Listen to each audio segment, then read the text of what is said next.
नमस्कार, लोकप्रवाह न्यूज मध्ये आपलं स्वागत आहे। सामाजिक, राजकीय, शैक्षणिक व सांस्कृतिक अशा विविध अपडेट्ससाठी दिलेल्या बेल आयकॉनवर प्रेस करा, लाईक करा, शेअर करा, सबस्क्राइब करा। पहिल्यांदा लोकसभा उमेदवार म्हणून तुमच्या समोर आले आहे।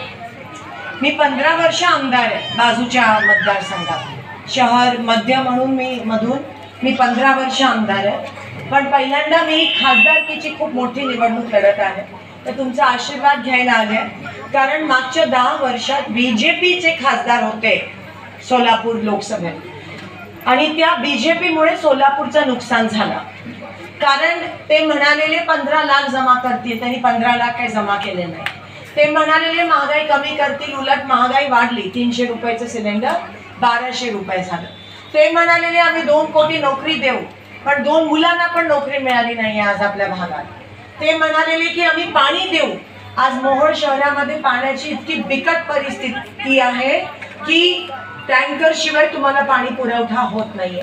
ते म्हणालेले आम्ही रस्ते देऊ, त्यांचे रस्ते त्यांनाच दिसतात, आपल्या इथे खड्ड्यात रस्ते, रस्त्यात खड्डे, काही कळत नाहीये। ते म्हणालेले उद्योग आणून, शेवटचा उद्योग जो सोलापुरात आला तो NTPC होता, त्याच्यानंतर एक पण उद्योग आणला नाही, तो काँग्रेसच्या काळात आणलेला। ते म्हणालेले विमान सेवा सुरू करू, अजून 10 वर्ष त्यांचं एक पण विमान उडालं नाहीये, ती चिमणी पाडली, पण अजून विमानाचे काही नामोनिशान त्या ठिकाणी दिसत नाहीये। ते म्हणाले आम्ही GST रद्द करू, उलट GSTचा राक्षस तुमच्या सगळ्यांच्या डोक्यावर येऊन उरावर येऊन बसलाय। नोटबंदीमुळे माझ्या महिला भगिनींचं पण नुकसान झालंय। मग केलं तरी काय मागच्या 10 वर्षात बीजेपीने? एक गोष्ट केली, खोटं बोलले, रेटून बोलले। आज रेशन दुकानामध्ये पण धान्य मिळत नाही महिलांना। काँग्रेसच्या काळात रॉकेल मिळायचं, दिवाळी दसऱ्याला साखर पण मिळायची, आज काहीच मिळत नाही। ते पिवळं कार्ड, केसरी कार्ड तर रेशन दुकान म्हणतो चालतच नाही आणि फेकून देतो। आणि दीपक दादांचं स्वागत करते।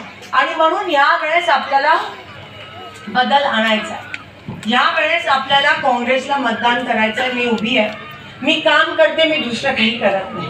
मी 15 वर्ष कामावर निवडून आले, लोकांनी मला कामावर निवडून आणलंय। मी मत मागायच्या वेळेस धर्म, जात पात करून लोकांमध्ये भांडण लावत नाही। आज बीजेपी पक्ष हा फक्त समाजामध्ये तेढ निर्माण करतो, पण खरं काम ते अजिबात करत नाही। आणि म्हणून यावेळेस 7 मेला मतदान आहे, अजून 5-6 दिवस राहिले, 7 दिवस राहिले।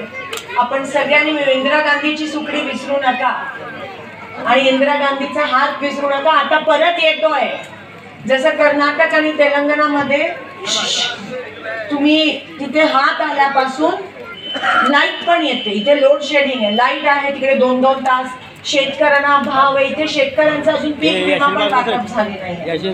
शेतकऱ्यांची कांदा निर्यात बंद झाली, गुजरातमध्ये कांदा एक्सपोर्ट होतो आणि महिला अजिबात सुरक्षित नाही आहे। आणि हे मूकबधिर सरकार आहे, हे आपलं ऐकायला तयार नाही। आता जे मागे सगळे व्यापारी आहेत, तुम्हाला मी सांगू पाहत रहा नवनवीन अपडेटसाठी लोकप्रवाह न्यूज, हाक तुमची साथ आमची।